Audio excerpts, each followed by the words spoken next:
Phew. So episode 5 was really intense. We came off the end of the bonfire, where a lot of things were revealed.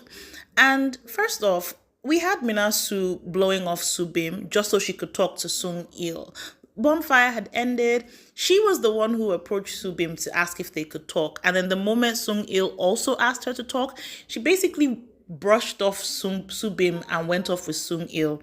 I honestly think she could have handled that way better. It came off as rude to me. And I don't even think she's genuinely interested in Sung Il. She's just being messy, to be honest. Their conversation didn't do much for me, apart from the fact that she acknowledged, oh, she might have an interest in him, and he acknowledged the fact that he's always been curious about her. Nothing really happened. Honestly, for all our sakes, I really hope that Sung Il just focuses on Minji. Then Minasu went to look for Subim after she was done talking to Sung Il, and she tried to gaslight him for being Haesun's partner in the photo challenge. And I'm like, girl, you had two different men to yourself. Quit playing. But Subim surprised me by calling her out on her bad behavior. I actually clapped. Minasu wants to get to know everyone, but doesn't want him to do the same.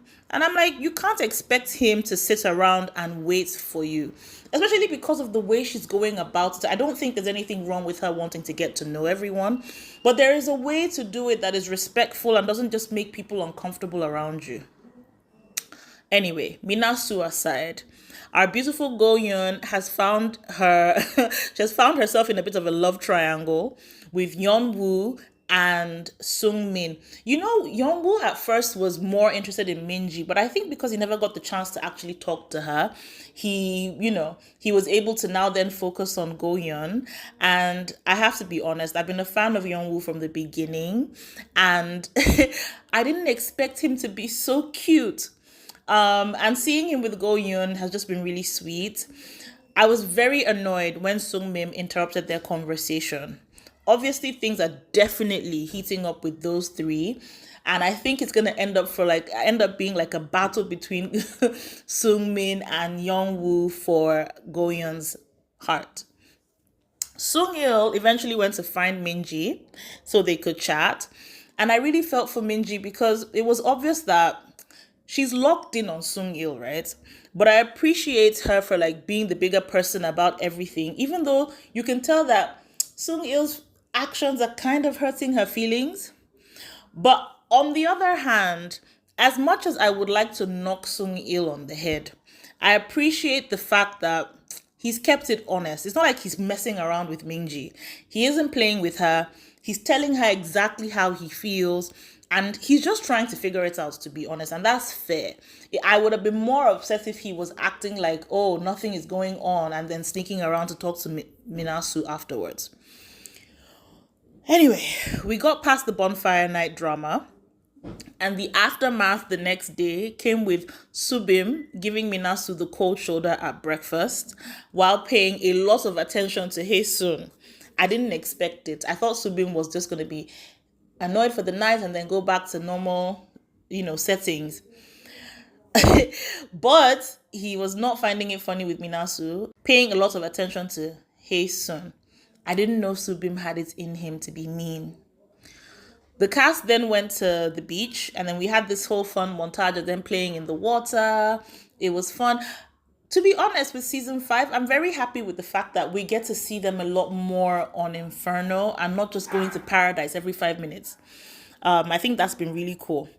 And then as they were all having fun, they're all wet. They're wet and sweaty. And then next thing we know, they introduce a male game changer and a female game changer. They didn't even give the cast the opportunity to go and change before they distributed them for their one-on-one dates. So you had the girls going up to the male game changer in their swimming suits, wet hair, no makeup, and then the guys were basically going to go and talk to the female game changer one-on-one shirtless. with the male game changer, Minasu was the first person to have a one-on-one date with him. And not to be a hater, because I do like her.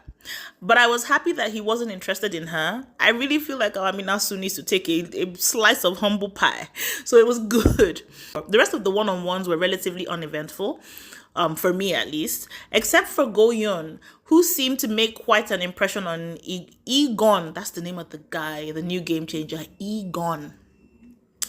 The female game changer was so cute and funny. She looks like an idol. Um, but she seemed to be on the hunt for someone who has a really good sense of humor. And then the guys told her that there was definitely a comedian amongst them. And luckily for her, she met Jay Jing and he did not disappoint. The guy is hilarious. It was no surprise when she ended up picking him and Sungmin to go to Paradise. Fun fact, officially, Sungmin and Jaejin are the Paradise Boys because they've gone all three times back to back with different women. Isn't that? Honestly, they need to share their secrets with us. Egon, on the other hand, ended up picking Go Yun and Jaejin, which I thought was a very interesting contrast.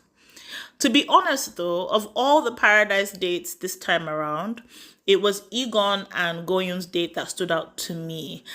It felt like a real date. They were so into each other. I felt like I was watching like a romantic movie or something. And they had so much chemistry. It was really difficult to ignore. Like, honestly, I want to see them together. They look good together. They sound good together. I think they'd make a good fit. And as much as I love Yeonwoo, I actually think Egon might be a better fit for Go Yoon. But let's see how it goes.